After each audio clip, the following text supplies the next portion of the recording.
నమస్కారం సార్. నమస్తే. సార్, రేవంత్ రెడ్డి గారికి సంబంధించిన ఒక వీడియో సోషల్ మీడియాలో వైరల్ అవుతుంది సార్. అందులో ఆయన ఏమన్నారంటే, నన్ను టచ్ చేస్తే నా కొడుకల్లారా వాళ్ళ తాటా తీస్తా అంటూ ఒక వార్నింగ్ ఇచ్చారు.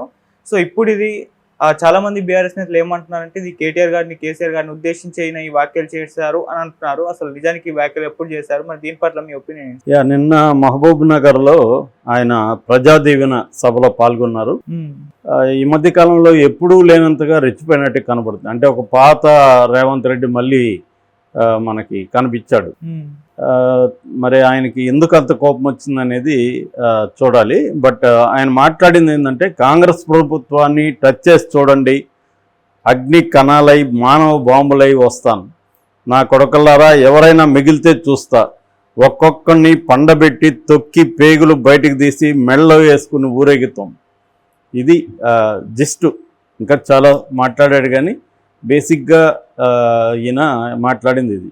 ఎవరిని అని డైరెక్ట్గా ఉద్దేశించలేదు, కానీ అందరూ కూడా ఏమంటున్నారంటే, ఈ మధ్య కేటీఆర్, హరీష్ రావు, కేసీఆర్ ఈ ముగ్గురు గట్టిగా మాట్లాడుతున్నారు. అందులో ప్రధానంగా కేటీఆర్, హరీష్ రావు చాలా తీవ్రంగా రేవంత్ రెడ్డి మీద విరుచుకుపడుతున్నారు. కేసీఆర్ అంత బయటికి రావట్లేదు కాబట్టి ఆయన మాట్లాడట్లేదు. ఆ నల్గొండ సభలో మాట్లాడిందే. కానీ కేటీఆర్, హరీష్ రావు తీవ్రంగా మాట్లాడుతున్నారు. వాళ్ళని ఉద్దేశించి ఈయన అన్నాడు అనేది ఇంటర్నెట్లో, సోషల్ మీడియాలో పెడుతున్నారు అనమాట. సో ఎవరిని ఉద్దేశించినా ఆయన అనిందైతే బీఆర్ఎస్ నాయకులనే కాబట్టి, బీఆర్ఎస్ నాయకులు ఇంకా వాళ్లే కదా, కాబట్టి వాళ్ళనే అనుకోవాలి. బట్ ఇంత తీవ్రంగా ఒక సీఎం మాట్లాడాల్సిన అవసరం ఉందా అనేది వాళ్ళ చర్చ.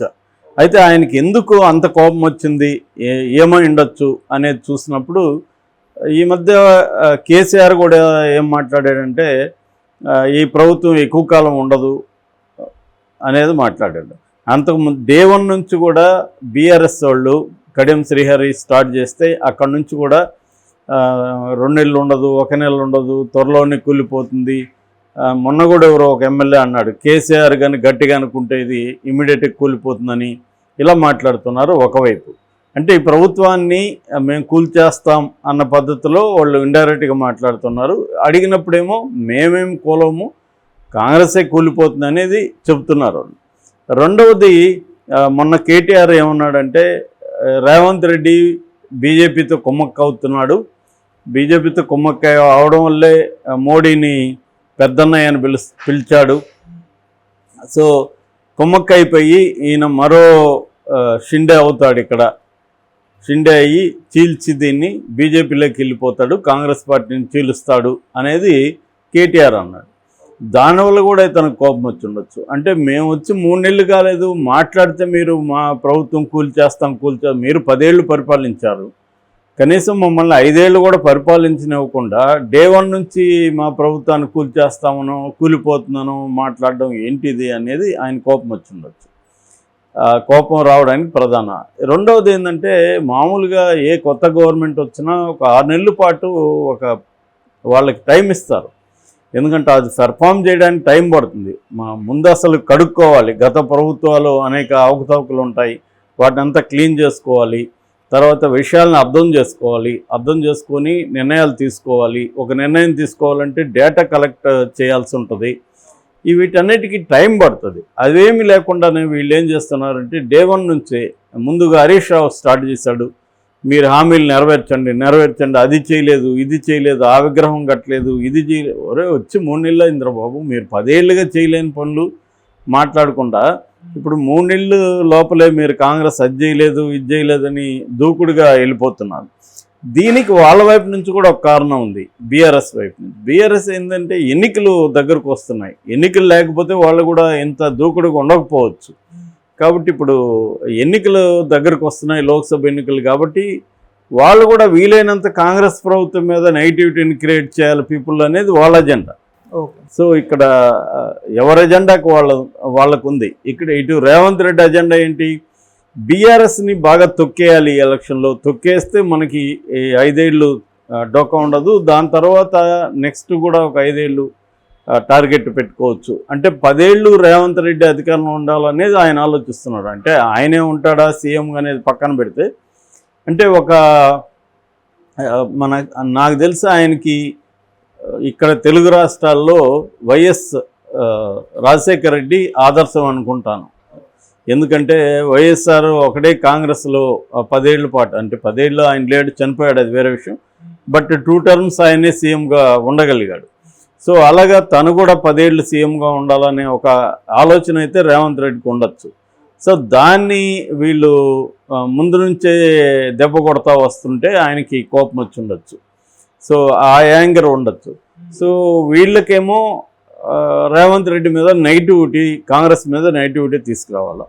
సో ముందు నుంచి ఏంటంటే ఒకరి మీద ఒకరు బీజేపీతో నువ్వు కుమ్మక్కైనావంటే వీళ్ళు మాట్లాడుకుంటున్నారు, ఒకరి మీద ఒకరు అది జరుగుతుంది. అలాగే రేవంత్ రెడ్డి కూడా బీఆర్ఎస్ బీజేపీ ఒకటే అని విపరీతంగా ప్రచారం చేస్తున్నప్పుడు రివర్స్లో వాళ్ళు కూడా చేస్తారు. వాళ్ళు చేయొద్దంటే ఎలాగా? సో పిఎంతో కూర్చొని పిఎంతో మంచిగా ఉండడం, ఎందుకంటే పక్క రాష్ట్రంలో కాంగ్రెస్ ప్రభుత్వం మోడీకి యాంటీగా చాలా తీవ్రంగా విరుచుకుపడుతుంది. అట్లాంటిది సిద్ధరామయ్య ప్రభుత్వం ఢిల్లీ వరకు కూడా వాళ్ళు స్టాలిన్తో కలిసి వెళ్ళారు. సో అది నేషనల్ ఇంటర్నేషనల్ స్థాయిలో కూడా అది కవర్ అయింది. ఎకనామిస్ట్ కూడా దాని మీద పెద్ద ఆర్టికల్ రాసింది.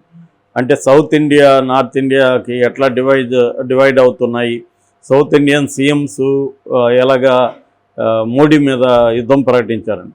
ఈ కాంటెక్స్లో ఇతను పెద్దన్నని పిలవడం, మోడీతో దగ్గరగా ఫీల్ అవ్వడం, ఇవన్నీ చూసినప్పుడు కొంత డౌట్లు వస్తున్నాయి. అది ఒక రకమైనది ఏంటంటే, ఒకవేళ ఉన్న మోడీ రేవంత్ రెడ్డి కలిసి బీఆర్ఎస్ని తొక్కేసేదానికి జాయింట్ ప్లాన్ వేస్తున్నారా అన్న డౌట్ కూడా చాలామందికి ఉంది.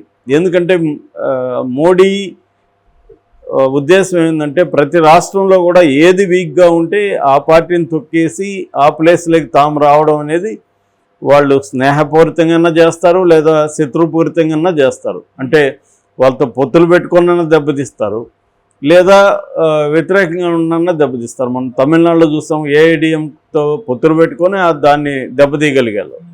సో అలాగా ఉంటుందన్నమాట. అందుకని ఇక్కడ కూడా ఏంటంటే కేసీఆర్ యాక్చువల్గా పొత్తులోకి వెళ్దామని ట్రై చేశాడని చెప్తున్నారు, కానీ మోడీ దానికి ఒప్పుకోలేదని అంటున్నారు. అందుకని రేవంత్ రెడ్డితో మోడీ మంచిగా ఉండి, సో రేవంత్ రెడ్డి భుజం మీద తుపాకు పెట్టి ముందు కేసీఆర్ సంగతి తేలిస్తే తర్వాత రేవంత్ రెడ్డి సంగతి చూద్దాము అన్న ఒక ఆలోచన వాళ్ళకు ఉన్నట్టుగా మనకు కనబడుతుంది.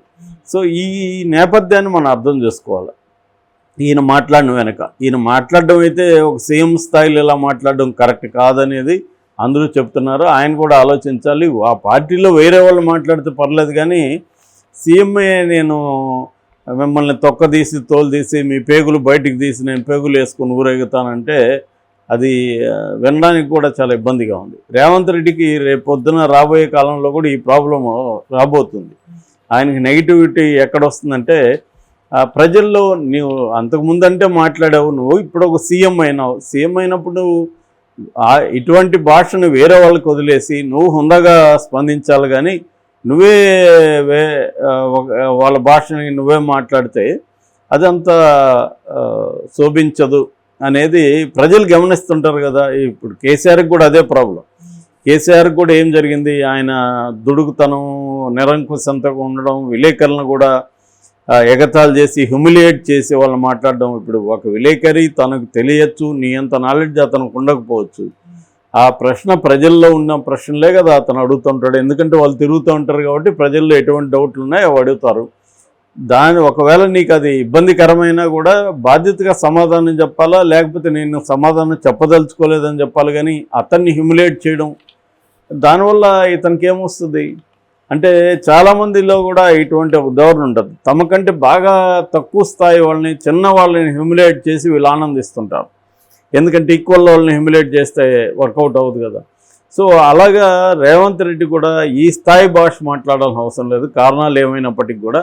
ఎందుకంటే సామాన్య ప్రజలు, తటస్థులు చాలామంది ఉంటారు, వీళ్ళు అబ్జర్వ్ చేస్తుంటారు రేవంత్ రెడ్డిని కూడా. ఇతను ఎలా మాట్లాడుతున్నాడు, పబ్లిక్ పెర్ఫార్మెన్స్ ఎలా ఉంది, గతానికి ఇప్పటికి తేడా వచ్చిందా, ఇవన్నీ ఆలోచిస్తుంటారు. సో అవన్నీ ఆయన పరిగణలోకి తీసుకొని మాట్లాడాల్సిన అవసరం అయితే ఉంది.